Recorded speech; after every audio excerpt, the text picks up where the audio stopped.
All right, good people. Welcome to our weekly episode where we take down things, practical applications that you can take for your week and apply to your parenting, your coaching, or maybe even to your own athletic endeavors. So when we go through, we're going to go through mainly 5 topics. We're going to do gratitude.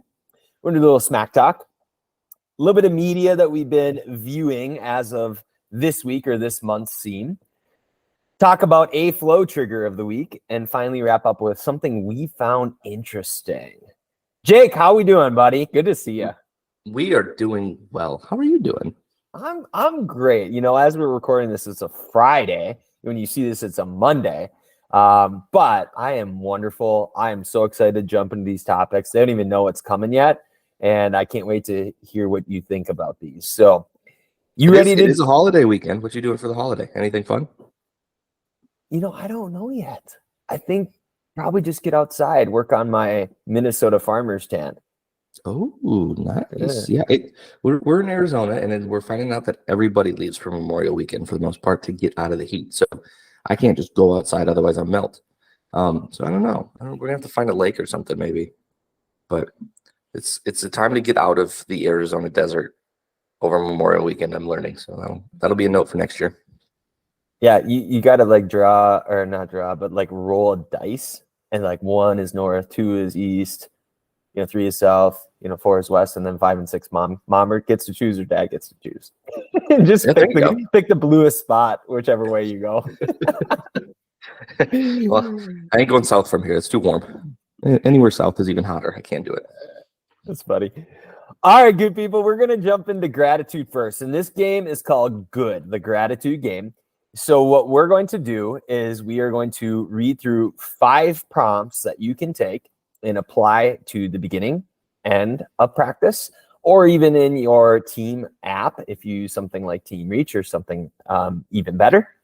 And the goal of this is to make gratitude fun, to make it a game, to make it novel, endless variety, and train yourself to spot the good, to find those silver linings.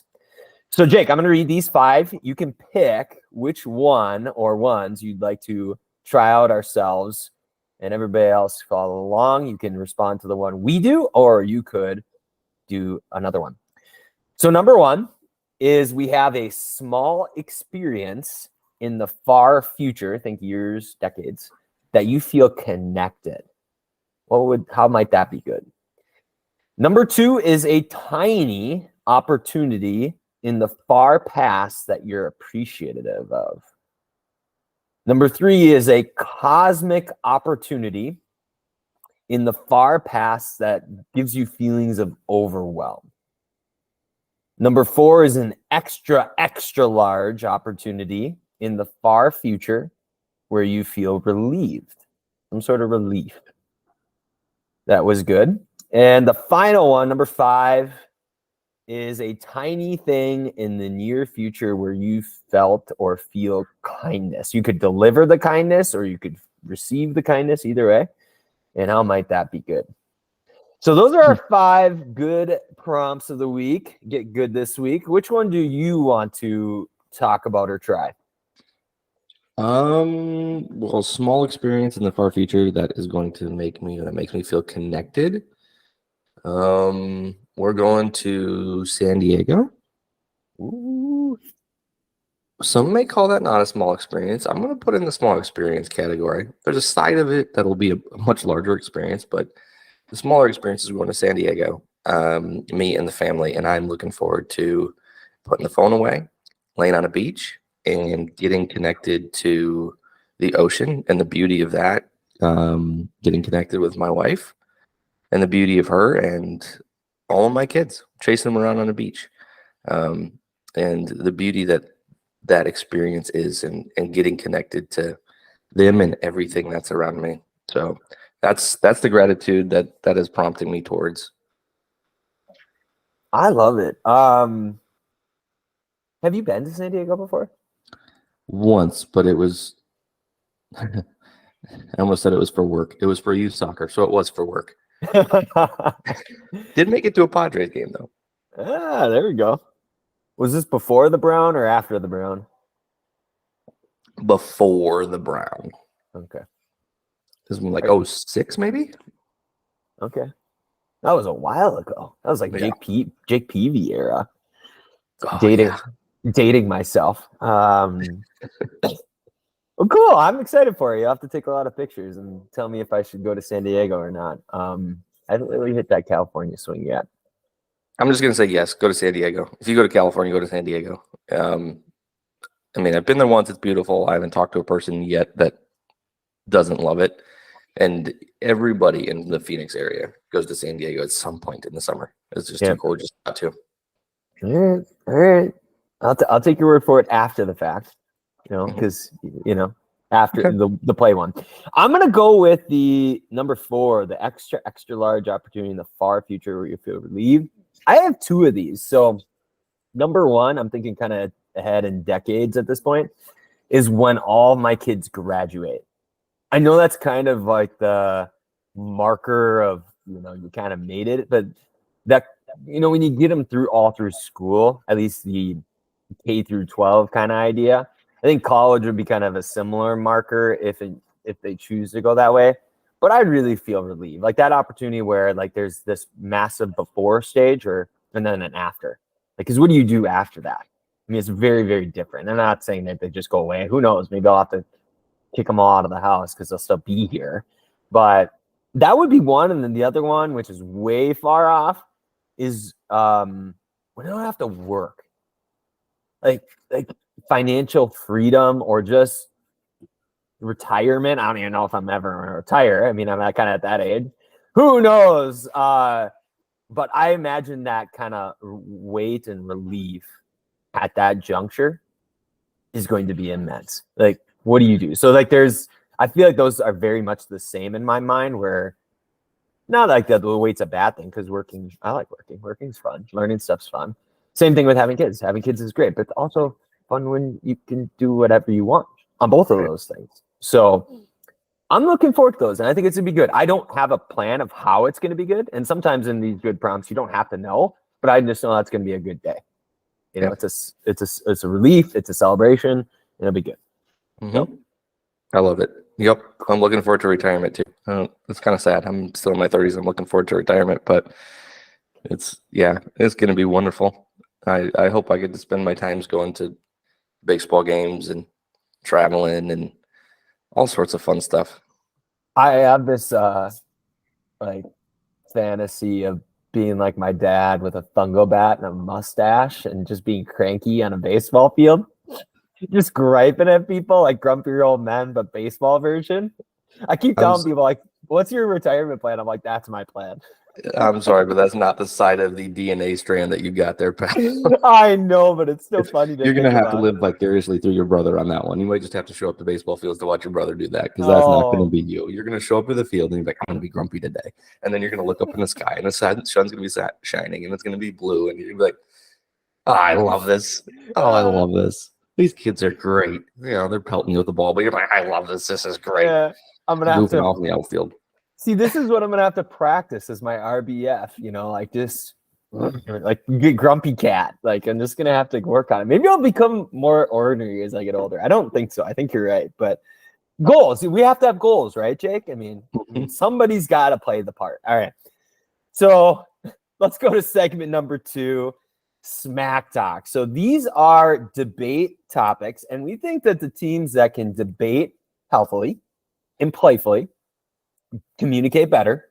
So we're just priming that pump, myelinating that circuit over and over. So these are all playful. You take a side and you have a discussion about this. And kids just don't do this. Adults really don't do this that well either. And they're fun. So they're supposed to be fun. So our Smack Talks this week, you can pick which one you like, Jake. We'll see if we can go at it. 10 rounds, 12 rounds. I mean, these are some really good questions. I mean, I could play devil's advocate on just about any of them. Well, let me read them first, and then we can do more than one. It's good okay. Idea. We're not good on idea. The clock. So number 1, coordinated team uniforms or gear. Are they essential for a winning championship culture, whatever that means? Right. Number 2, is it acceptable? That's an interesting word, to celebrate a goal or a shot or whatever, a touchdown, whatever sport you play, with an elaborate victory dance or celebration. What is the best post-game, not pre-game? I think we covered the pre-game snack last time. Post-game beverage. 4, pep talk or no pep talk pre-game. Now, that could be you as a coach or you as a player. That's interesting. And then refs. Okay, everybody wants to talk about the refs, but I would love to know, let them play or leave them alone. So it could be any type of game, beginning of the year, middle or end, or even playoffs. Do you want the refs to leave you alone, kind of let you play, or do you want to I said that wrong. So I think the better way to say is hands on or hands off. So you want them to be on every call, or do you want to let them have you play? So like there's a little more rough. So any, like 1, 2, or all, we can go in any which order because there's no rules here. Where do you want to start on Smacktalk this week? Let's go pep talk. Pep talk or no pep talk? What side do you take? Well, as we record this, we're in the middle of just starting Wooden's Pyramid of Success. So, we're in industriousness, and that has nothing to do with this, but he was a no pep talk guy.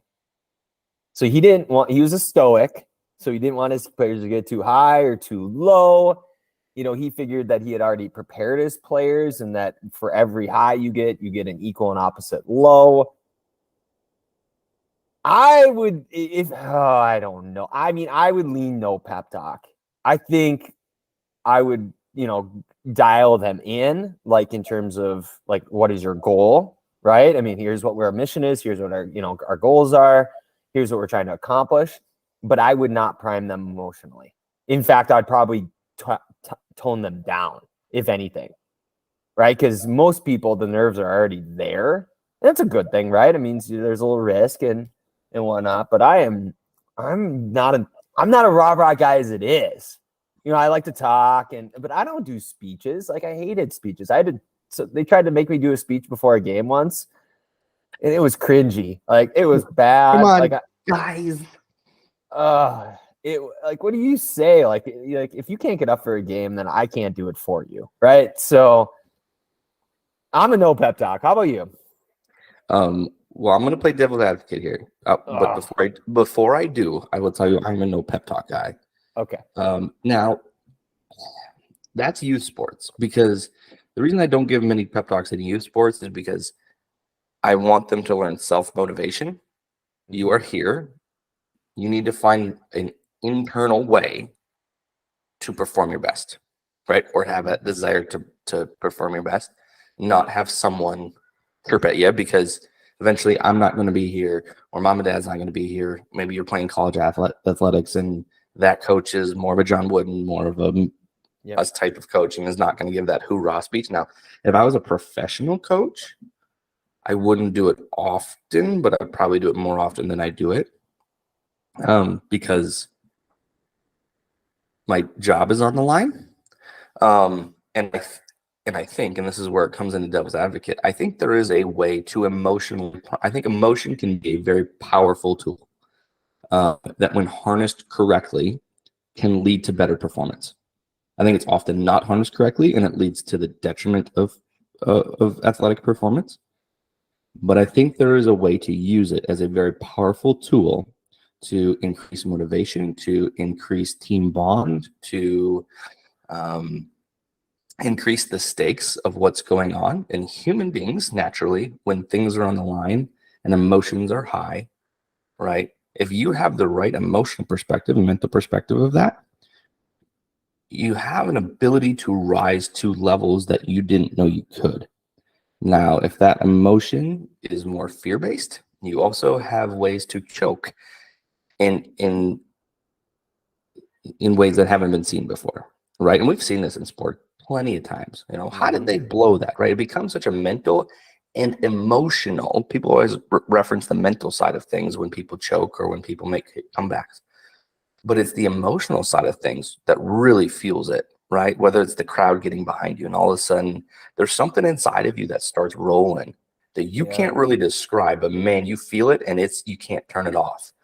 So I think there's a way emotionally through a pep talk to get a team to achieve a higher level, but it's you can't be on it all the time, if you know what I mean, because then it loses its luster. But I can think of one time where I delivered a pep talk as a player.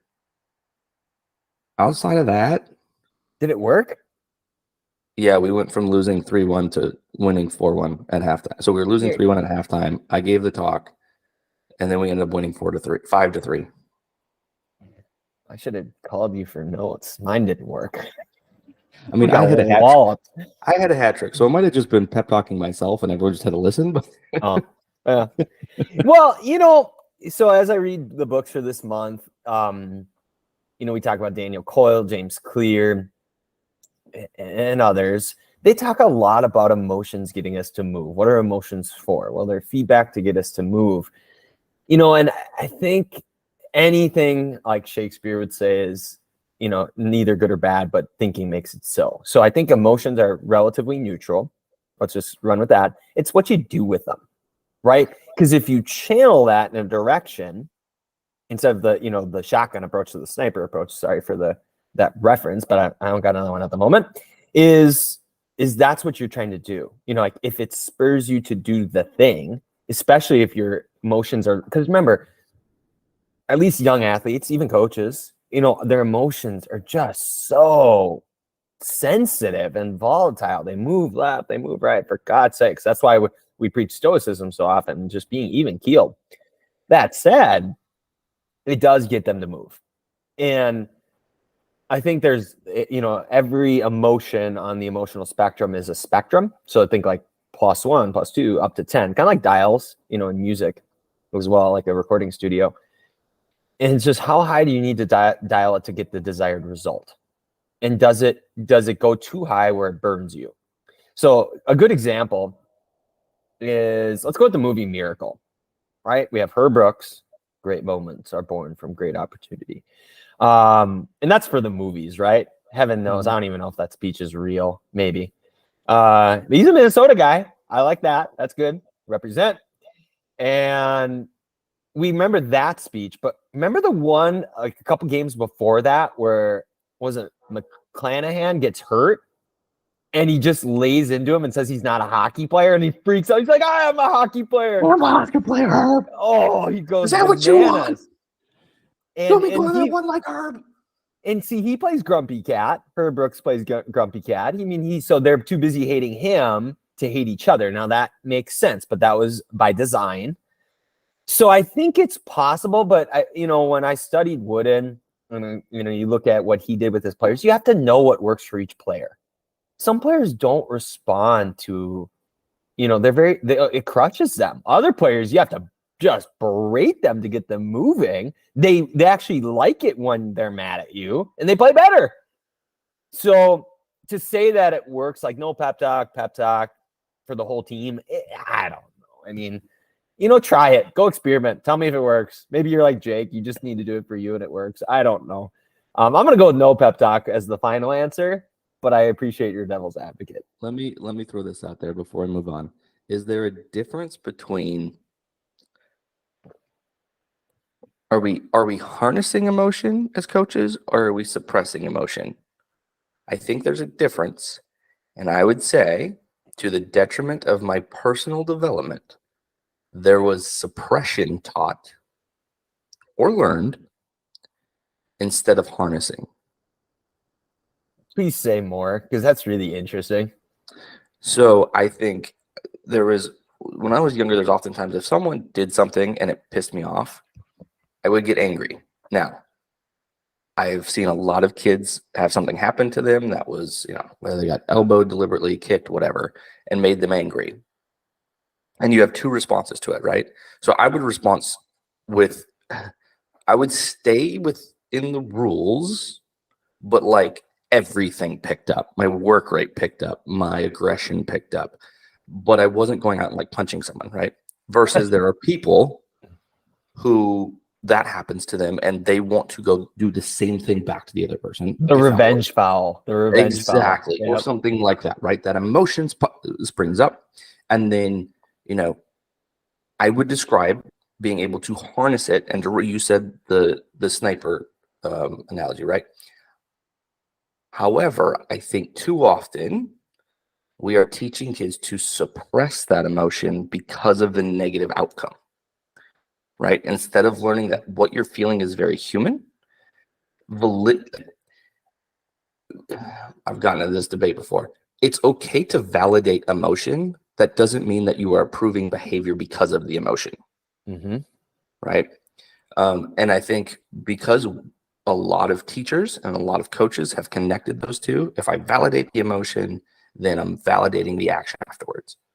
I think there's a more nuanced way to say, okay, I understand why you're angry. That makes sense. But that does not give you the license to go punch someone. Okay. Can you take what you're feeling and be able to control it? Jordan Peterson comes to mind on this for some reason, right? Yep. Being a monster, but being able to harness it. It's okay that you feel that anger and that competitiveness and that revenge factor, but it can be a great tool to use. And I think that's how it needs to be taught, not you can't do that. We're now connecting the outcome and the emotion together. And we are trying to summarily dismiss and suppress both of those too often. Yeah, and so one thing I want to add to this is a quote from The Rise of Superman, I think it is the road to impossible, the road to peak performance is beset with emotions.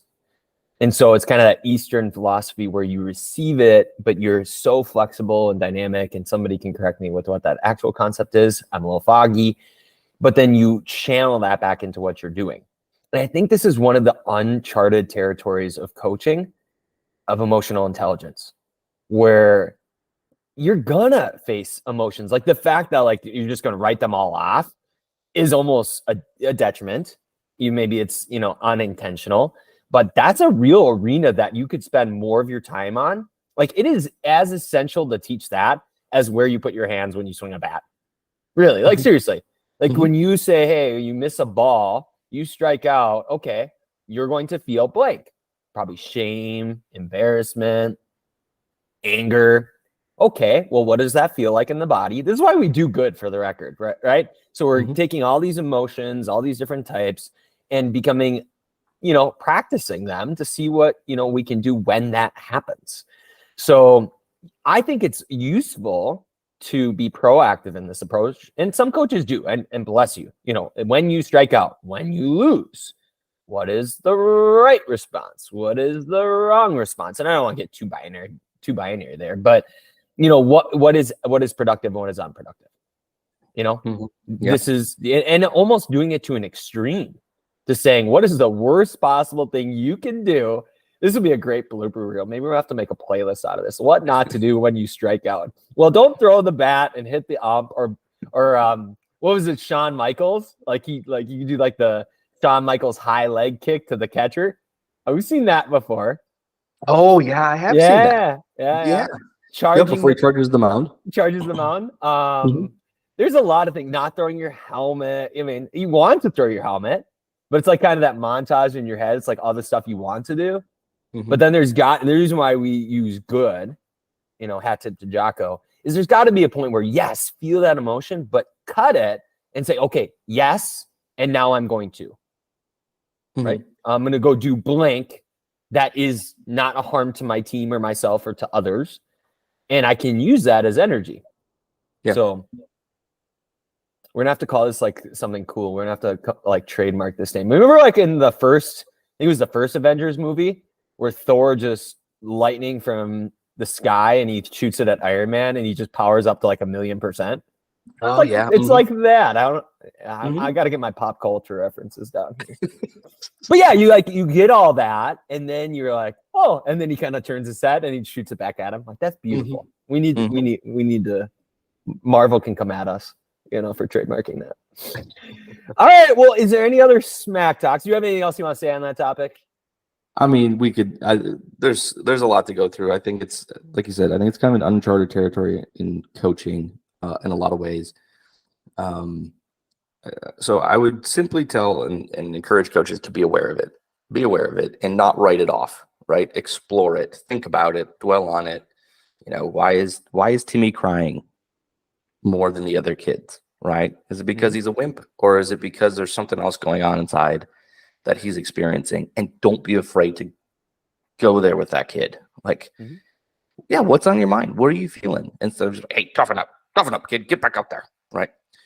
That's what our parents grew up doing, and I think there are positives that do come out of it. I think it does build toughness, etc. But I think there's a lot of unintended consequences that also come out of it, especially for young men and boys trying to navigate their way through emotions in a culture that predominantly doesn't like manly emotions. So encourage you coaches to just give it time, dwell on it, think about it, because if you can be a coach that meets the emotional needs of your players, the value that you add to them, or the value that you add to yourself and that you're giving them, can really be exponential if you're able to navigate it correctly, or even just trying, I think, adds value. But throwing it out there. Yeah, I would agree. And the emotional suppression or emotional fragility is probably a good way to put it, was a huge weak spot in my armor as an athlete. I just, and it's going to be even harder for those of us who kind of went through that to unlearn that and then train the next group in like how to be better. And that's not to throw away everything coaches have done. Not every coach is like that, but this is a whole new arena, at least from what I can tell. And I agree with that. So any other smack talks? I do have one that I want to ask you because it's the easiest one. But any other ones you want to riff on? Well, do we want to? I feel like we should almost touch on the acceptable to celebrate a goal with an elaborate victory or dance celebration. Now that we've talked about emotion, seems like it would go hand in hand. I actually have a very distinct advantage because I studied this as a part of my magnum opus with the Flow Research Collective. So I'll let you go first on this. So I do have a very specific answer, which might be devil's advocate to you. But what do you think about celebrations? I think you should absolutely do it. It bothers me that it's not there. I don't understand why your team is after a goal. I mean, obviously it depends on the sport, right? If you're playing basketball and you're going to score 90 points a game, celebrating after every 2 points is just nonsensical. And because of the flow of the game, doesn't make sense. But there should absolutely be celebration after the game, as long as it's not taunting or somehow making fun of the other team, but just within your own group. I'm a soccer coach, right? It kind of befuddles me when there's like at most 3 goals a game that we're all working so hard to achieve this goal. We achieve it, and then we just act like it was just another moment. No, find some joy, guys. Like this should be one of the biggest motivating factors for you when you're playing the game, that you accomplished the goal, literally. So please, by all means, do it. But honestly, I spend my time coaching. That aspect comes up most often when the other team celebrates, and not in a disrespectful way or anything like that. They just, like, the whole team will run to the kid who scored, and it's hugs and high fives and woohoo and jumping around. And I'll have kids on the bench like, well, geez, they could, act like they've scored before. Or that seems a little bit too much, don't you think, coach? It's like, no, they scored a goal, and it's really interesting. Why are you not okay with that? And it starts to get him to stop. I'm like, I don't know, coach. Are you feeling shame right now? No, I'm not feeling shame. It's like, yeah, that's what you're feeling. Like, you're feeling the failure right now. And so you don't like someone celebrating the success. Well, maybe it would feel good if you felt the opposite side of that, but you refuse to feel that as well. So you score. What do? Oh, I just run back. Well, wouldn't you want to feel the same joy that they're feeling? Are they working harder than you? Or are they more entitled to feel that joy after scoring a goal? No.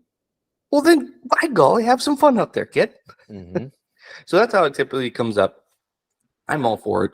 Go celebrate. I think it should be, it's the whole point of the game, right? Once you accomplish the goal, celebrate, enjoy it, right? Now, I think there's absolutely something to be said of doing this roller coaster, and there's a reason why a large percentage of goals in soccer happen 5 minutes after you score a goal, because you ride the emotional roller coaster and you're not emotionally intelligent enough to come back and refocus. Mm-hmm. So I think there is that aspect to it. In terms of youth sports, though, I mean, come on, kids, have fun, enjoy, right? At the end of the day, I'd rather see the joy on your face for scoring that goal and get scored on 5 minutes later than just acting like another opportunity or just acting like another moment in the game and continuing on as business as usual. I want to see that joy, and that's what's going to make you addicted to the game, and that's what's going to it's going to increase your development, right? Because the joy has increased. So there's that. If I'm a pro team, maybe the conversation's a little bit different. But I think at that point, I'd take it upon myself as a coach to teach them the emotional intelligence of it. Mm-hmm. Yeah. All right. I'm not going to go on my rant because I'm going to save that. So I'm going to say is yes. Yes, I hear that. So the science of celebration, because that sounds cool, is very interesting. So yes, celebrate under the conditions. So I was first exposed to celebration from the word fiero, not the car. No, it's the Italian word for pride. So this is actually a very primal, visceral, cave person-esque response. When you do something of value, then let's just say you win. Okay, it doesn't matter. You've succeeded at the thing you set to do. Your body literally, your hands go in the air and you like gutturally scream, right? Like, yes, kind of thing. Okay, it is natural. It is as natural as breathing. Like the fact that you stop that emotion is counterintuitive, okay? At least primally and biologically. So, and I'm not going to pull out the exact stats and all the references at this point, but I will say that what this is called is emotional contagion. Your emotions are contagious. Now, emotions can be both positive or happy or negative, kind of think sad, angry. And they are a tool. They are a weapon. And they are double-edged sword where they can help you or they can hurt you. So what I would say is yes, celebrate. When you celebrate, though, it cannot be in a taunt to the other team. That actually hurts you. It hurts you individually, especially if it's self-serving. If the spotlight is on you, you did it wrong, right? If you do it as a part of a team, it boosts your team morale exponentially, and it actually detrimentally hurts the other team. And when we do that science of celebration video, or maybe we'll do a course, that'd be really fun, like how to celebrate, like coming up with rituals of celebration across, just a goal or a home run or, like when you win a big game or, whatever it is. There's all sorts of different rituals that we can actually plan and practice. This is a fun part of the game, right? And I want to come back to this. But you have to do it as a group. The tool, the weapon is that it helps you spur on to the next moment. Right. Then what you have is success cascades, right? You score 1 goal, then you score 2, then you score. It's like a blitzkrieg. And as you go up, the team goes down. And so I'm not going to get into specifics, but here's what I will say. I love like the MLB, for instance, all these new celebrations that are coming out. The Twins with their land of 10,000 rakes. They do the little fishing. I think the White Sox had like the mob gangster thing. Like they had the coat and the hat. The Padres went to Mexico and they got a sombrero, like an authentic sombrero, and they put it on. Like this stuff is great. They're being kids. This is why we like the sport. And frankly, these moments don't happen very often. Like it is borderline malpractice as a coach. Like how many home runs did I hit in like Little League or growing up? Like maybe on 2 hands. Like, granted, I hit a few, but not that many. Like, bat flip that sucker, right? Mm-hmm. Remember that. Like, yeah, it's cool. It feels good. Same thing with a goal. How many goals do kids, unless you're playing soccer at your level, how many goals do kids, especially for your defense, how many goals do you really score across a career? Right. You make the game saving, penalty shootout goal. You should have a celebration for that goalie, right? Mm-hmm. That's a big deal. So what I would say is it's a tool. It's a weapon. It can help you. It can hurt you. But yes, I absolutely agree that we should be celebrating more. What we have unpacked here is that there needs to be a lot of discussion around emotion in sports. There's a lot of unhealthy views around emotion in sports, I think, right now. This is supposed to be our short episode of the week, but whatever. We have a deep read, whatever. With the deep reads. I'm gonna finish the last one with Smack Talk, which is best post-game beverage. I want to go from an athlete perspective. Did you have anything like afterwards that just tasted like water from heaven? Not that I'm willing to admit at this point in time. I mean, when I was playing, Gatorade and Powerade were really the only two athletic beverages on the market. And so that was what I had. What kind? Lemon lime. I'm a lemon lime Gatorade guy. Now there's so many options in terms of electrolyte kind of drinks and things like that. So I couldn't even tell you what the best thing to drink after a game. But my playing days, it was lemon lime Gatorade, baby. Okay. I'm going to go a little bit off the rails and have nothing to do with electrolytes or refueling. No, absolutely not. So I played in Hinckley, Minnesota, small town.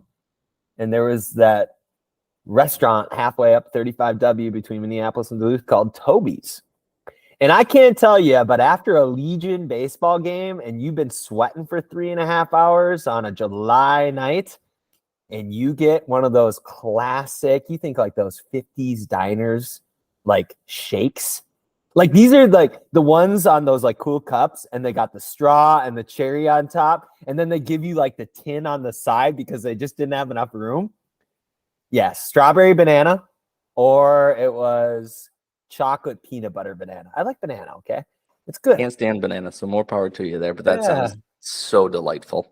It was special because it was like 11 at night and you're having way too much sugar before you go to bed, but you're with your friends, you're stealing your gear, you got dirt all over you. It's like, that's it. Best post-game beverage right there. Nowadays I might go do an athletic endeavor and then go find like some sour beer and go pound that. That's probably what's best to me right now.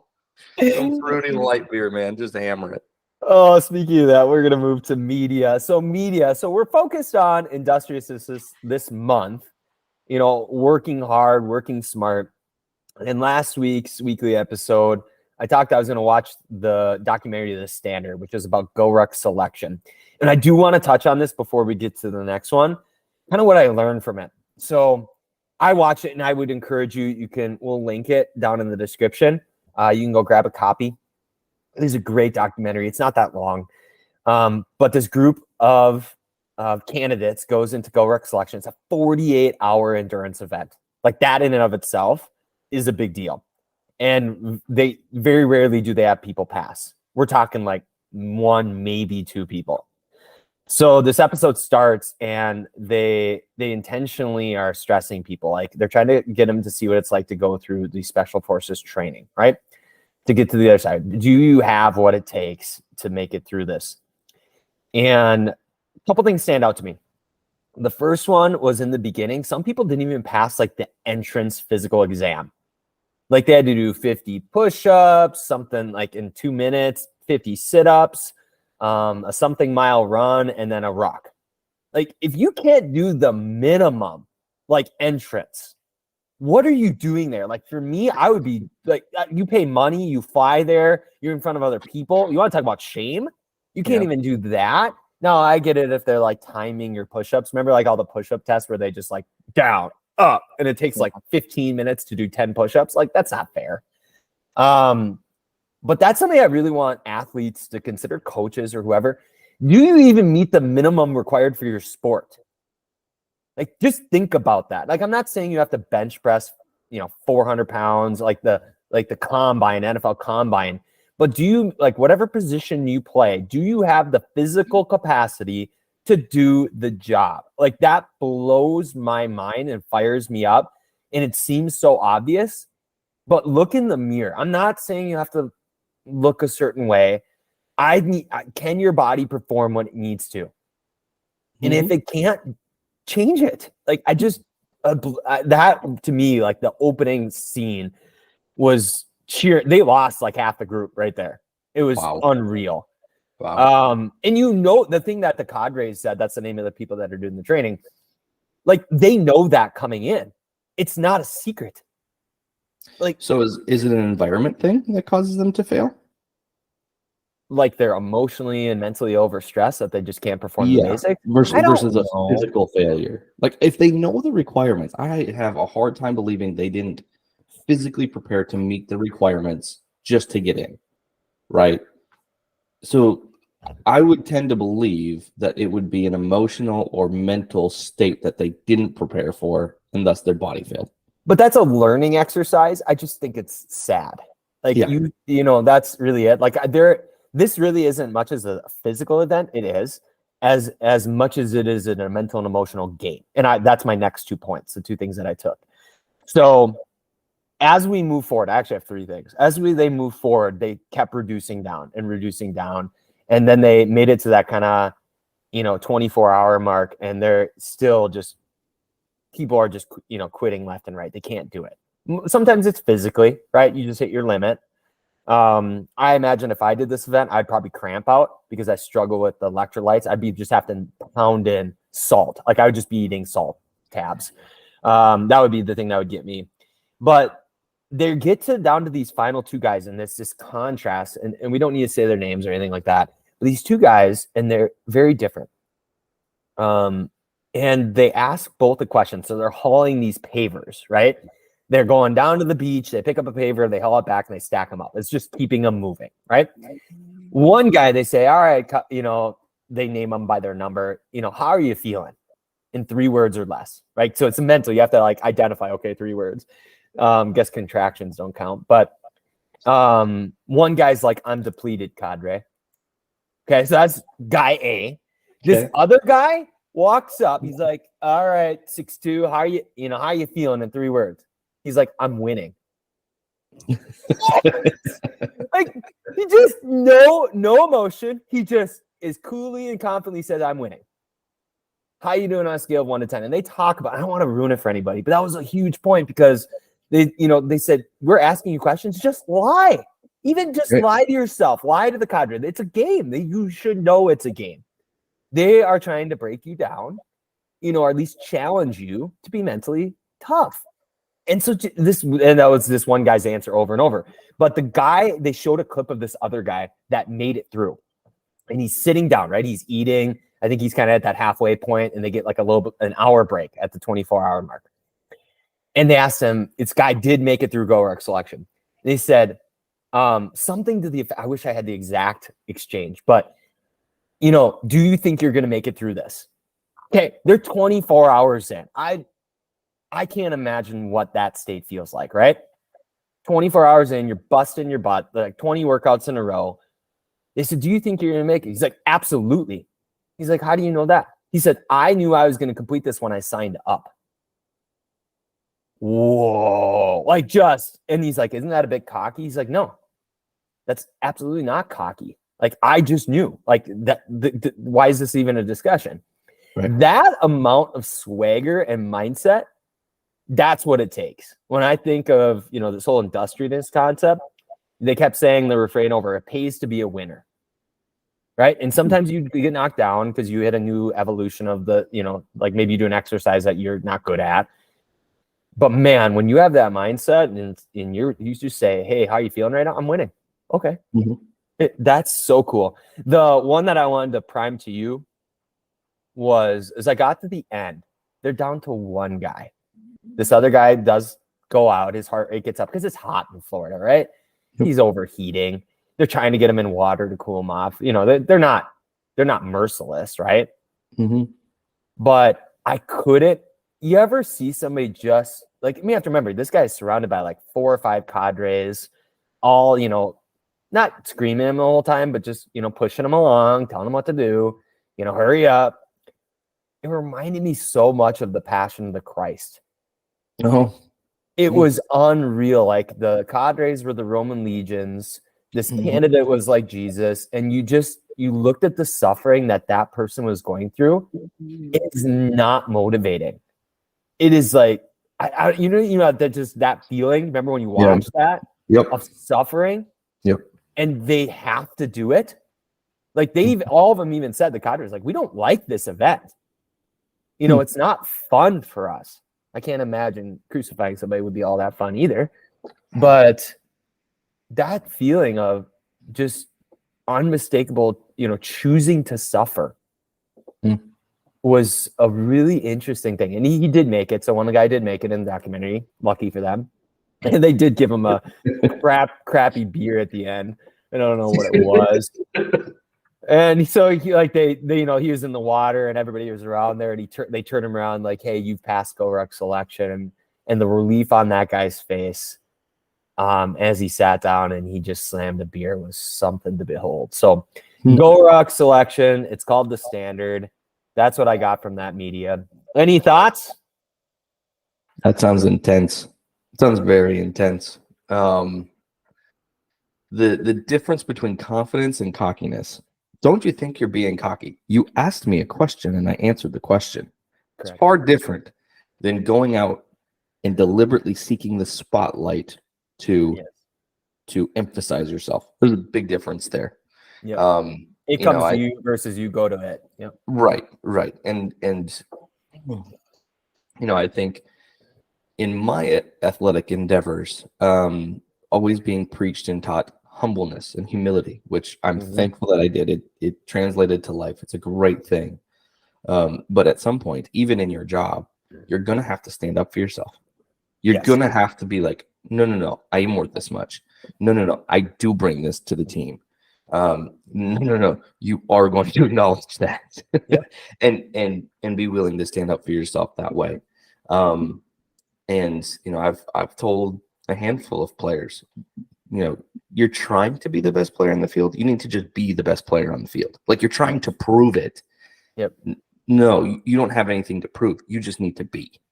Yep. Stop. When you're trying to prove, you're living in doubt. Oh, I'm not quite there yet. You know, like I gotta. No. You need to start living who you want to be, not who you hope to be. There's a difference, right? And it might be subtle, but there's a difference in terms of how you carry yourself, how you respond to things, how you prepare. And I've heard this just with a lot of self-improvement too. Like, you want to be a millionaire, you know, start living like a millionaire, right? Yeah. And obviously you do that within bounds. That doesn't mean like, oh, well, if I was a millionaire, I'd buy this house, so I'm going to buy way out of my financial means. No, but like little things, like, you know, when I show up to a meeting, I'm going to show up on time. I'm going to show up well dressed. Even if it's not you know, $200 clothes, just things that are put together nice. You can go look nice, go shop at Target and look nice, right? We go out to eat, I'm going to leave a good tip for the person because generosity, right? And so you just start being that person, and over time, the things just become attracted to you, right? The money, whatever you're wanting to be and whatever you're wanting to do, I'm thinking it's going to start being attracted to you. But certainly with athletics, I think it's the same thing. You want to be a winner, start being a winner. Stop trying to be a winner and just be a winner. It's like, you know, acting from the blessing versus trying to receive the blessing. It's like, I already got it. I'm good. Like, you don't have to do anything. It's just you go. Right. It's like our which is a great transition. I'm gonna hold that for a second because we're gonna get to Mario and the Mario movie. But I'll never forget it. I was reading The Underdogs, which is about Butler basketball when Gordon Hayward was there. And they had Brad Stevens, my crush on Brad Stevens, all things Brad Stevens. We just had a lot of good things going on here. We had an underdog school. I like the underdogs. Anyways. But I remember in that book, Brad, who is always as cool as can be under pressure, he walked up to a player, and it's like high game, maybe down by 1 or 2. And he looked at the player, and he's like, isn't this fun? Like, I mean, they had no business being in this game. They don't know if they're going to win. And he's just like, yep, like, this is great. Isn't it great? Like, that's what I've been like. I tried it during some of my workouts this week, like when it's the hardest point or like midway through and you're like, oh man, I got to do this thing again. And you just say to yourself, how do you feel right now? Winning. Like, this is what winning feels. And it actually is such a huge boost. So I agree with that. And Let's go to Mario. So tell me about you. We're going to talk about media and industry. So tell me about Mario, the Mario movie. Took the kids to Mario. And I would just encourage parents that really use media, movies, even something like Super Mario, as a tool to understand their nature. Because ultimately, what a character is another human sitting down, thinking about their past experiences, even subconsciously thinking about their past experiences, and then developing this idea of a person, right? In this case, we'll start with Bowser, right? The night after we watched the movie, I sat with my kids and just started asking questions about Bowser. Things like, why do you guys think Bowser was mean? Right? And they were able to kind of piece together, well, he wanted to be with, I'm sorry if I'm giving away spoilers here, but this is general like Mario understanding. So I don't think I'm giving away spoilers to the movie. Oh wait, let's do our cover. Major spoilers to be revealed if you have not seen Super Mario. Just in case you've not seen Stop Super watching Mario or ever played a Mario game in your life. Bowser has a thing for Princess Peach, and he wants to marry sweet Princess Peach. And so my kids were able to identify, well, he wanted love. He wanted to be loved. And in fact, he even wanted to be loved by a very specific person, which caused him to act out in not very kind behaviors, right? And that stemmed from a sense of inadequacy, because he thought that if he got this star, that Princess Peach would love him. And so just out of this feeling of almost self-loathing or an inadequate view of himself, he's pursuing this star to find love. And once he does that, everything's going to be fine, right? Mario, on the other hand, right, is trying to save his brother. He's trying to his original motivation is to save his brother, right? And along the way, he finds some feelings for Princess Peach, of course, because everyone has feelings for Princess Peach. But to bring it back to industriousness, right? Mario gets told oftentimes in the movie, you just don't know when to quit. Mario just keeps trying. He'll just get up and go again, right? And it kind of reaches its crescendo. He's in a fight with Donkey Kong, and Donkey Kong just beats him into the ground. But Mario keeps getting back up, right? And you look at the two characters and the story arcs between them, right? Bowser is looking for shortcuts. He's looking for a magical star superpower. He is trying to assemble an army to do all of his bidding. He is trying to find whatever shortcuts, whatever easy way he can to accomplish his goal. Mario is out there getting beat in the face, falling off of blocks, doing seemingly everything the hard way, but just repeatedly getting back up and trying again and learning his lessons. And if we're going to bring it back to industriousness, I can't think of two better characters to juxtaposition than those two. One has an army bidding all of it, do all this for me, trying to barely lift a finger to achieve his goal. And the other one is willing to get beat into the ground to accomplish his. I found that to be a very profound difference, and something that I'm glad my kids, through a little bit of discussion, a little bit of prodding, were kind of able to pick up on. That, you know what, there is no shortcut for hard work. There is such an inherent goodness about it, and such a quality to it, and such a richness that it provides to you as a person that you can't replace. So always get up again and always keep going. Way to preach. We're just gonna have to cut that section and just let you go. Super Mario Brothers for the win. It was really well done, and I do want to make a point on this. Is the movie was really well done. I enjoyed it. We did the 3D version, which is cool. I forgot that still existed. I'm like, oh, 3D, what's up? But as a kid, having played that and then seeing it with our newest technology, it was just fun. I hope they make more. I hope they don't drag it out. I hope they do it tastefully, because I'm sure there's plenty of stories to tell in that universe. I think we need to, re-up a lot of these universes, and kind of like Marvel did and DC. Like, just tell the stories. Like, each story will be what it will be. But what I want to say about that about this, like the star as this kind of concept for athletes or coaches. Like, you know, what was the movie? It's like, you know, if you get if you're not enough with it, or if you're not enough without it, you're not enough with it kind of concept. What was that? I'll think of it. But what the point I want to make, the kind of gavel laying down here is you are not your goal or your outcome. You are the pursuit of your goal and outcome. Who you are along the way is far more important whether you ever get there. And to change that dynamic is so hard because there's a good book. It's called The Happiness of Pursuit. It's the pursuit that's the funnest part. When you get there, it's like, oh, that's kind of a letdown. Yeah.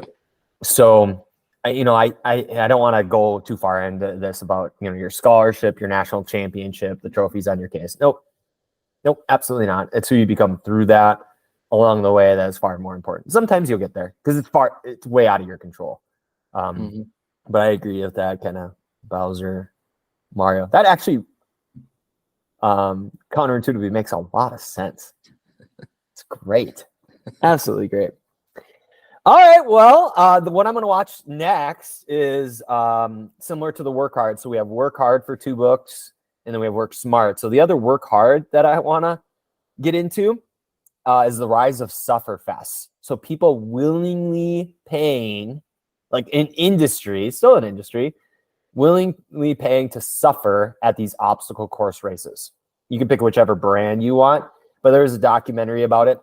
I came across it about the same time I was kind of into CrossFit for a little bit. I would have loved CrossFit, by the way. I've never been at a box. I just haven't had the life where I can go to a box, and anybody that's gonna like, oh, you can drive at 4 a.m. No, absolutely not. Okay.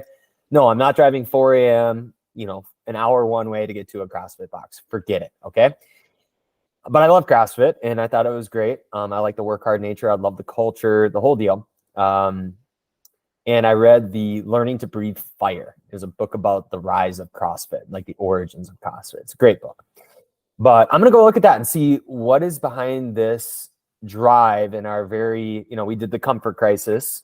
Go check out that episode. We talked about comfort creep and embracing discomfort per Michael Easter's book. But I want to see if there's anything else there. So the standard was all about, can you suffer? The willingness, the mindset to suffer. I kind of want to know about the fun of suffering. So I think I love that image of like just being beaten, bloodied, and having a smile on your face all the while. So I'll report back next episode on what I learned from that in industriousness. So, all right, we're on to segment 4. So your flow trigger of the week. Now, flow triggers, why we do this is flow triggers are your ingredients to drive peak performance. And they're the closest thing to magic I've really ever come across, because the more flow you have, and flow is when you feel and perform your best. It's an optimal state of consciousness. So if you can learn your flow triggers and apply them, we need about 6 or 7 flow triggers present in your recipe for flow to show up. And there's 2 types of flow triggers. So we have individual flow triggers. Last episode, we covered clear goals, focusing on the clear versus the goal. And we have group flow triggers, which were discovered by Keith Sawyer in Group Genius. He studied improv, jazz, and comedy, really rigorous study over a decade. And he has a list of social flow triggers or group flow triggers. And the first one we'd like to cover is shared clear goals. Now, what you need to know about group flow is it's when more than one person is trying to accomplish something. So the types we have are coactive flow. Coactive flow is where like everybody's doing the same task at the same time. So you just imagine like hitting off a tee. You have 5 groups hitting off a tee all at once. You're all doing the same thing, even though you're not doing all hitting off the same tee. Then you do have like interpersonal flow, kind of like this, where it's 2 people, they're having a discussion or they're doing something together. You can imagine like a group where one person's shooting, the other person's rebounding, like you're on a team. Then we have group flow, which is more than 2 people, 3+. And then at scale is what we call communitas. So that's large scale. That's like the Skol chant at a Vikings game. Dun, dun, Skol. Anyways. And that's our types. And you just got to know which type you're at. Doesn't really matter. but to the point of shared clear goals. What are you trying to accomplish together? It's really it. Setting, like, being very explicit and clear. Here's where we are going. What are we accomplishing right now in this moment together? What is your job? What is my job? We're going that way. Now, there are other flow triggers that talk about blending egos and familiarity. We'll get to those. We're just working on one a week. But get down to it. When you are performing a group activity, what is the goal? What are we trying to accomplish? And did we win as a team or lose as a team? It's not you or me, it's we. And that's what the difference between a competitive and a cooperative board game is. So this week, I would highly encourage you to try that out.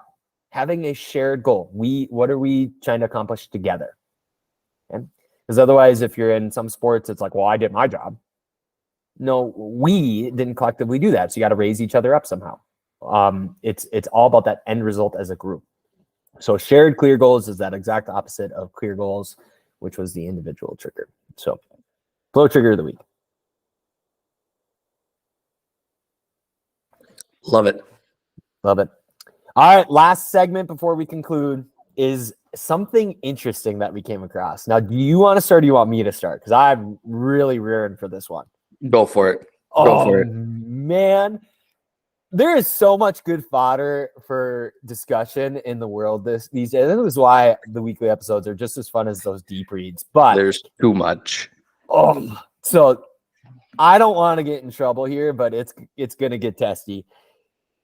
2 articles came up, same place, from the Basketball Network. So one was by Virgil Villanueva, and the other one was by Oral Dizon. I hope I'm saying that right.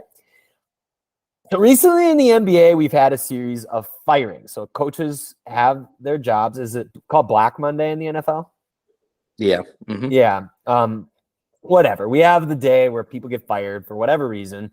And in this case, we have Doc Rivers being fired by the 76ers, Monty Williams being fired by the Suns, and Mike, is you say Budenholzer? You nailed it. Yay! He got fired by the Bucks. And in this first article, Larry Brown, he's pretty ancient now. I forgot about Larry Brown. But he coached the Pistons, my Pistons, the Ben Wallace Pistons. Yes. He said the players are running the teams. And he said it all comes down to money, that players have so much. We have this kind of sunk cost fallacy. I'm investing $40 million, $50 million into X player. They get a say and choice. And we are living in the era of player empowerment. So these are case studies. And I'm curious whether this is a good thing. So we have, whether you think Rivers, Williams, and Budenholzer should or should not have been fired, this is interesting. Because on the opposite end of the spectrum, we have the legend or the myth that certain Miami Heat big three tried to get Spoelstra fired on the Heat back when. Now, this came up to Pat Riley, got up to his office. Pat Riley walks down, I don't know if beginning of practice or whatever, lines everybody up on the baseline, and he tells them very directly, assertively, you don't ever come in my office and tell me to fire a coach.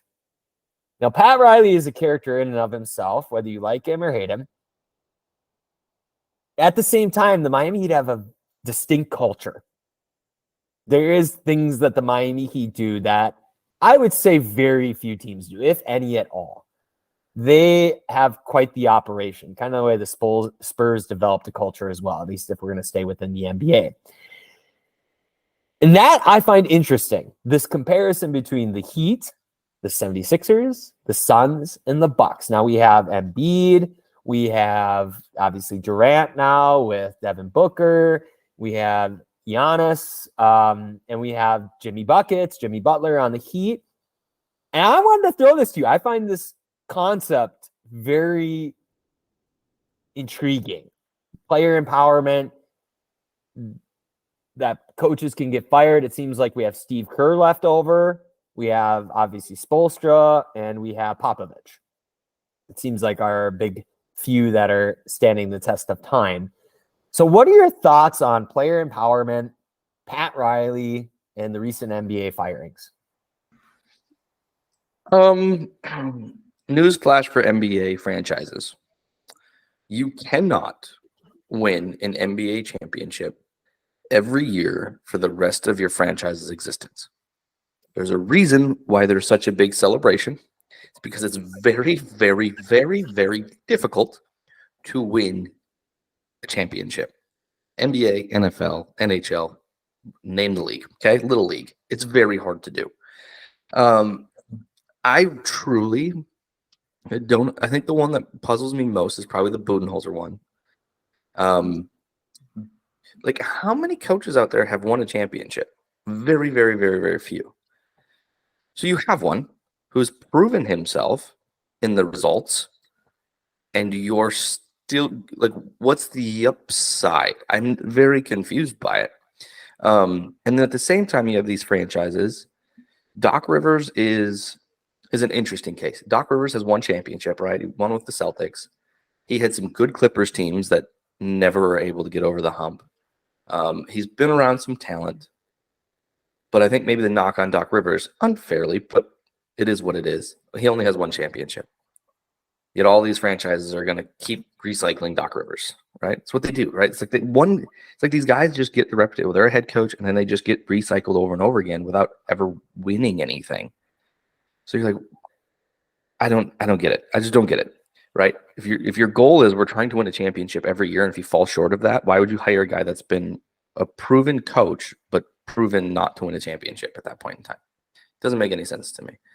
The Budenholzer thing makes the least amount of sense to me, being that he's won there, being that they still have Giannis.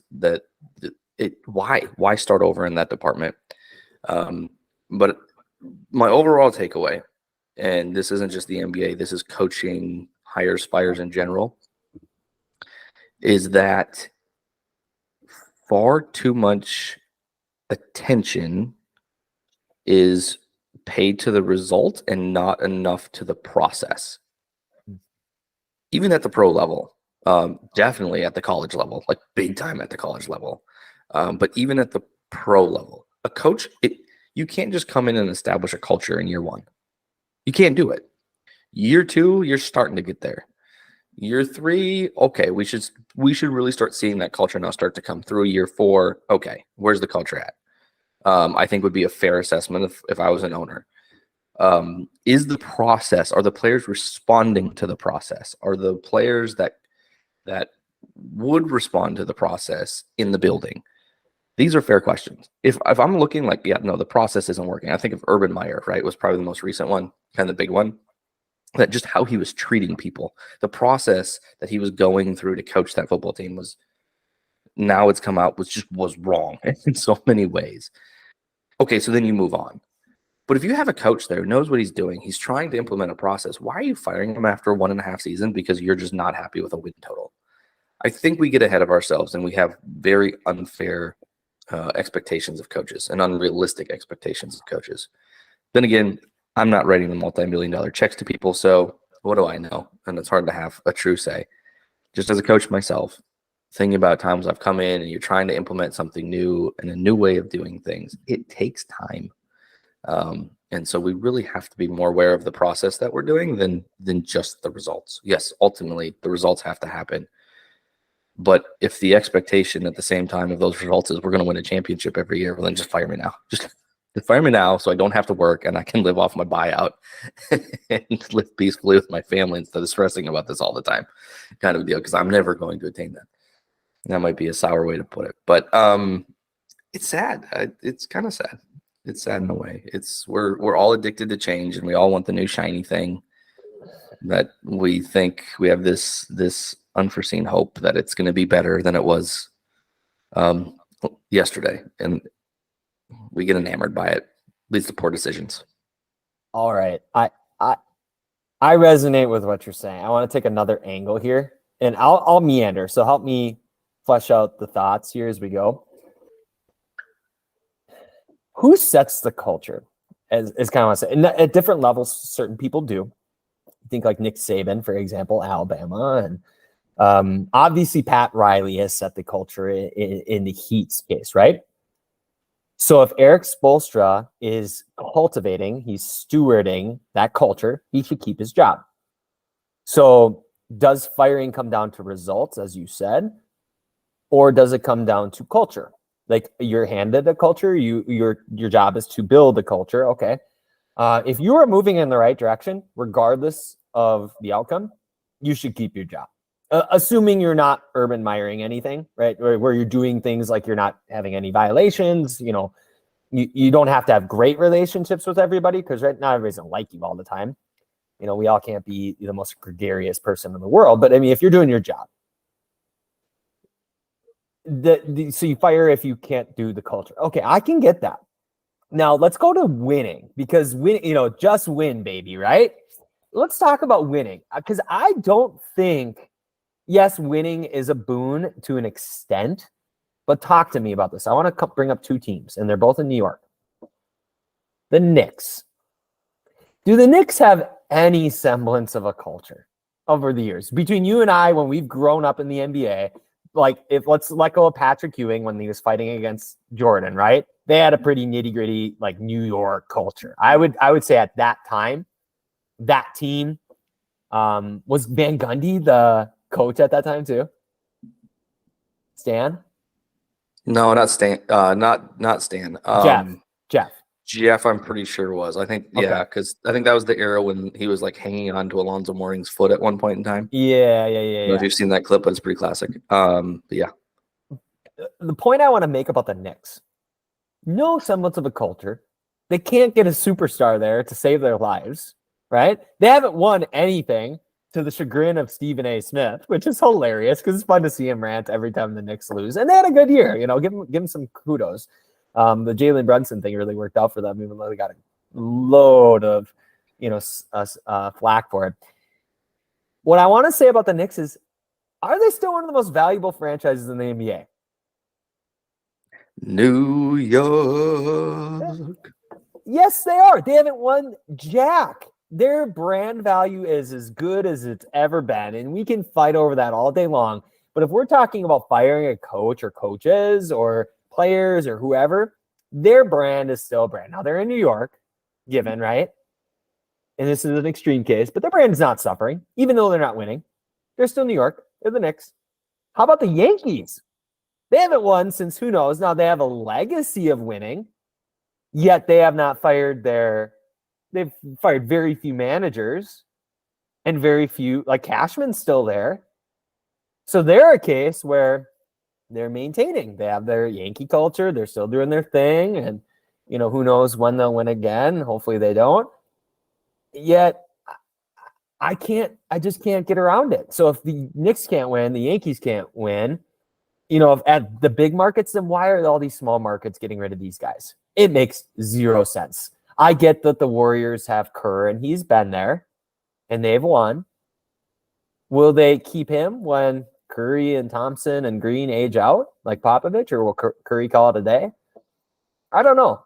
It's interesting. The Spurs haven't fired either, and they're not in a great market necessarily NBA wise. I mean, it's still Spurs, and they just got the number one pick. So I don't know about this. I'm really, it's kind of like the same conversation we had earlier about player empowerment and celebration. I'm not saying players shouldn't have a voice necessarily. At the same time, if they are going against culture, do they set the culture? Are they helping the culture, hurting the culture? Are they helping the process, hurting the process? Sometimes the guy's the wrong fit. Your star and your coach should vibe, but they don't have to vibe if they're going in the right direction. You don't have to like each other, but if you agree that you have a shared clear goal, there it is, looping back. Who cares, right? Yeah. So I think it's interesting. I would be interested to take a poll of professional athletes and figure out, who do you think sets the culture in your organization? So in Miami, it's very clear, right? Pat Riley has been around for a long time. Pat Riley has, as a player, as a coach, as a GM, has been a part of, I don't know how many championships. I think I heard a stat. It's something ridiculous. Like the NBA's been around for X amount of years, and it's like a quarter that Pat Riley has been a part of, in some way, shape, or form. So he just has a lot of familiarity, a lot of experience with winning, the culture of winning. And so it's pretty simple, straightforward. Like when Pat Riley hires a coach, I'm Pat Riley, this is how we are going to do things. If you don't fall in line to how we do things, you're out. Pat Riley can go down to a baseline with LeBron James, Dwayne Wade, and Chris Bosh on it and go, I'm Pat Riley. This is my resume. This is how we're doing things. If you don't like that, you can leave, because I know my way works. Like I have 50 years of experience at this point in time. It's like my way works. Yeah. But I would be curious in other organizations, who's setting the culture and how much headbutting happens. Is the GM? Is it the CEO or the owner? Who's setting that? Who's conveying it?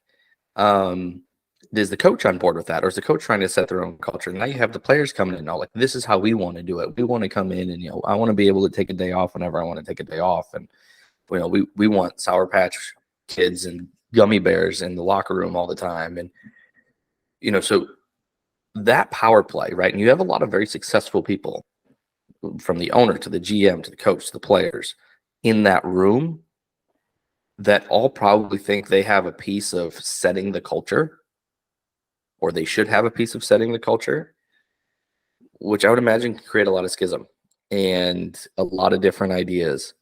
There's a lot of ego, right? We talk about a lot of ego on the floor. I don't think we really ever talk about the ego in the front office area, or don't give that as much credit. I keep using that refrain as my pause. The hierarchy matters. It does. Who makes the final decision, right? Is this, it's like Remember the Titans. Maybe we're just going to bring up Remember the Titans every episode, but it is not a democracy. This is a dictatorship. I am the law, right? Pat Riley is the law. And I think it's a good leader would get input, right? Yet the leader makes the final decision. So if I want to boil this down, let's just say high school. Let's just say high school sports. Who is the final decision maker? The AD, the activities director, right? Or the assistant of them. And I think that's because of the popularity of, or maybe success of a sport. Maybe a coach can wield or have presumed more power. Ultimately, they report to the AD. They report to the AD, but I don't think it's that clear cut. I mean, I think there are ADs that just solely see themselves as administrative. I think there are ADs who try to set a culture. I think there are ADs who try to set a culture and don't communicate that to the coaches, really. And there's not a whole lot of buy-in on the coach's side from that culture. Like, especially high school sports, because it's not necessarily viewed as like this big organization that has a culture. It's just a small athletic program within a school. Mm-hmm. That coaches come there and they're like, no, this is kind of my thing. Like, this is my team. Yeah, I have an AD. That's who I report to technically, but I still get to set my culture within my team. So I think at a youth level, it's a little different. Being part of club sports, I've heard clubs that have tried to come up with cultures. It's been a bigger push over the last 5 to 10 years of really trying to set a culture from the top down. But the problem is you still have a bunch of independent contractors underneath you that have a variety of amount of experience and beliefs, and a lot of them won't buy in to the culture that you're trying to create. There's an awful hard time getting people to buy into culture in everyday life. No, let me put that a different way. There's not a whole lot of buy-in of people into cultures outside of a very specific corporate environment, right? Like when I show up to work, it's like, okay, there's the CEO. The CEO sets the culture. There's a brand, the whole 9 yards, and I got to fall into the brand and the culture, and I get it. It's a very set, rigid environment. But there are so many other situations where that environment isn't rigid and it's much looser, and there might not even be like a CEO or anything like that. And so people kind of just freelance. And even though there's a desire to set a culture and a purpose and have clear goals, it's people just don't buy into it. And that's kind of where I see these professional sports teams more or less. Yes, there's an owner. Yes, there's a GM. But then we get to the coach, we get to the players. Who's responsible for setting the culture? Is it the fans? Where do the fans come into that? Oh, So come that's on. where I find it interesting too, because the fans have been, especially in this country where culture and thought and behavior is so regionally based, right? Midwesterners, even within the Midwest, Chicago has a different culture than Minnesota, than the Twin Cities, right? Yeah. They want versus LA. Okay, let's take a bigger example. Let's take Minnesota versus LA, right? LA fans are entertained and want different things out of their players than fans in Minnesota do. Right? Absolutely, Minnesotans would love Kirill Kaprizov, right? The shiny, really good skill.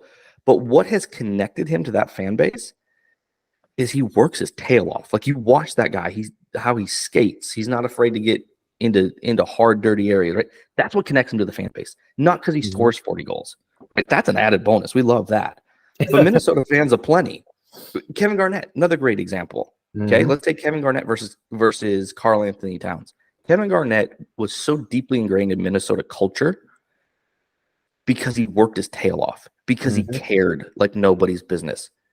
Karl Anthony Towns does not give off that same vibe and does not connect with the fan base anywhere near, right? If we can take it more of a contemporary.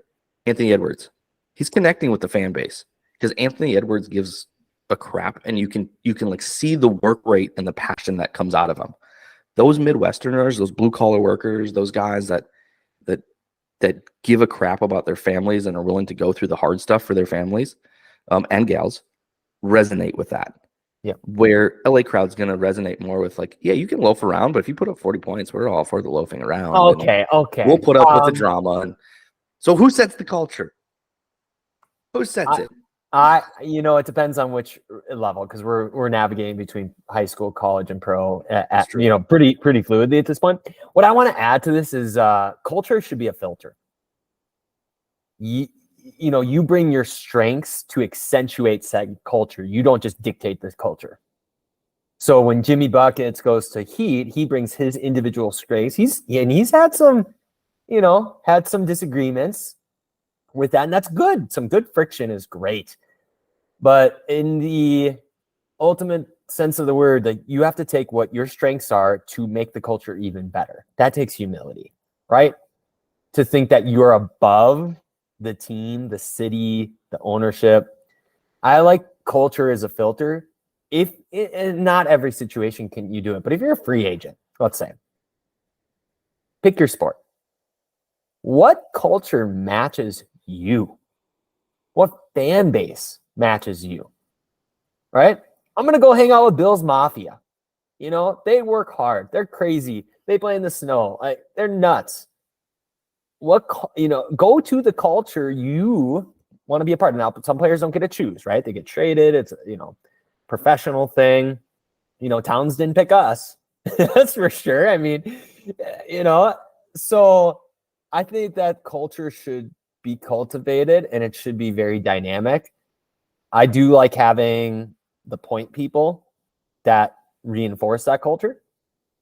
The whole culture concept of who sets it is a really outstanding question. I would love comments on this. Who sets culture? And I would be very curious, because I have to ponder this, so I don't want to take a side yet. Maybe this will be one of our Smack Talk items, or we'll cover it in another area.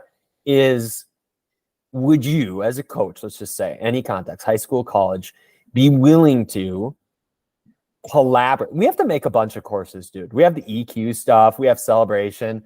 This is another one that I'd be very interested in. You take an athletic department, let's just say at a smaller school, you set all the varsity coaches down, and we are going to create, I don't know, let's take, what was the name of your last team, like high school team? What was your mascot? Lions. Okay, the Lions. So we're going to create a lion culture. What does that mean? Because I think players and coaches come and go, but cultures stay. At least the younger you go. Cultures stay, players and coaches come and go. That's why I think Riley is he's not above the culture, but he is the culture, right? You know, even if LeBron came and went, Bosch came and went, Wade came and went, guess what? They're still the Heat. So I would be curious what that would be like, because I would actually struggle a little bit not having the autonomy, especially if I didn't agree wholeheartedly with, you know, 5 cheesy acronymed values. We value positivity and we value empathy. Is maybe things that you don't vibe with as much. What does it mean to be a lion? You know, collaborating with that, with those coaches, because some might have louder voices than others. That process would be interesting, but I don't know if anybody has time to do that. Who is taking the time to do that? Like, who set the culture in the first place? Where did this document come from? So as we go to professional sports and ask who sets the culture, to bring it back to all these coaches getting fired, who sets the culture? To me, the only option would be the owner, because he's the only one who's staying put. But if the owner and the is fans doing it, and the fans, sure, but the owners, the fans don't have a direct impact in the building, right? So for me, the owner sets the culture. If the owner's intelligent, he's setting the culture based on the region that he's in. He's based on the fan base that he has. But a lot of these owners, right, they just have a lot of money. Yeah, I'll buy a sports team. Sure. Why not? Oh, I'm going to hire a GM. The GM's going to take care of everything. Oh, but wait, I'm not happy with the results after 2 years. I'm going to fire the GM and hire a new one. And now the culture has started all over again. Correct. So you're not building a group. You're building a bunch of individuals. So I think that's where I give like Mark Cuban credit. Mark Cuban is very involved with this team, right? Yeah. He's the one I would argue that sets the culture in that building. That's why you don't get a lot of turnover with the coaches. I don't know what his GM history has been like in terms of hiring and firing GMs, but for him, it's less of a concern because, well, this is my team. It's my culture. I'm setting the culture and you're going to fit into that culture. That makes sense? Yeah. Pat Riley, I think I don't even know who owns the Heat. I probably should. But it's very clear Pat Riley owns it and Pat Riley has stayed there. The big difference. The owner can remove himself if he knows that there's staying power. And the person, the GM or the coach who's setting the culture will be more empowered to do it because he knows he has staying power, because the owner's like, nope, I trust you. You're setting this. If that conversation isn't happening, if it's, I want you to set the culture, but also if you don't win in 2 years, I'm firing you. The owner's killing himself. In terms of winning and losing. Yeah, we need to do an entire video on stable versus unstable in terms of culture, GM, owner, like this, like to sift and sort, like pick a sport, basketball, because it's the one we're on. If you sifted and sorted every single team just based on the facts, like their history, we can get rid of NBA championships, and we could cross correlate this with brand, like how much money they make, because the Mavericks are obviously worth a lot too. That would be an interesting exercise. If somebody wants to get ahead of us and do that, go for it, because I would throw the Heat over there. I'd throw the Mavericks over there, the Spurs, the Warriors. We could keep going. The proof is in the pudding, buddy. I would love to see that. And I think some have gotten lucky. We might have to have some middle ones, like, oh, they maintain a culture despite the fact that they keep screwing it up.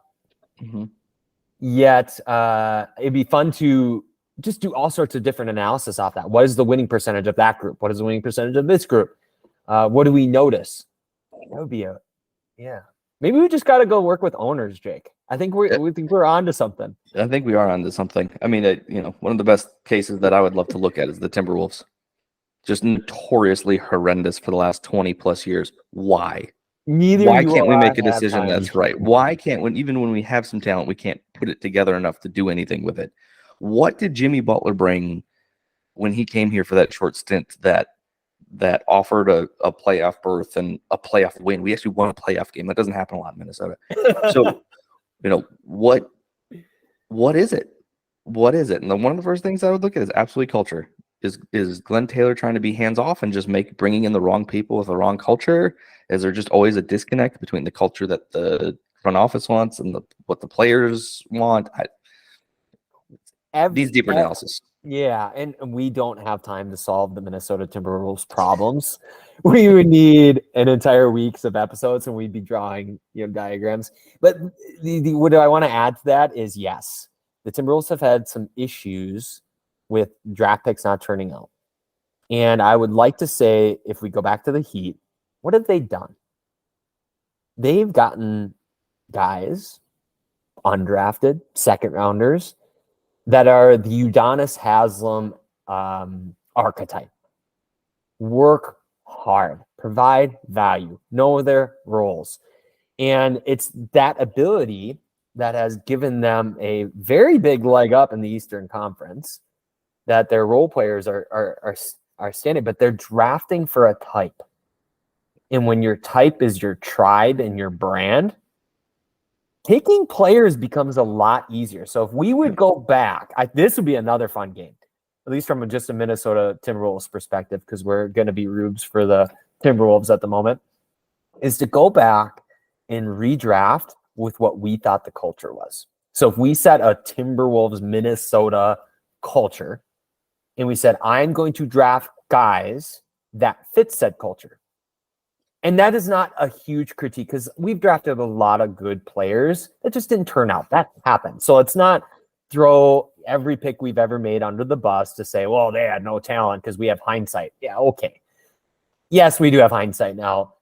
And what I'd like to do is just to say, what if they have been a good fit, regardless of how good they were, where they were drafted, just purely based on fit in that realm, because that makes the decision-making process all the easier. Pat Riley, I'm sure, doesn't draft really talented guys because they don't fit. I would say Towns would not work in Miami.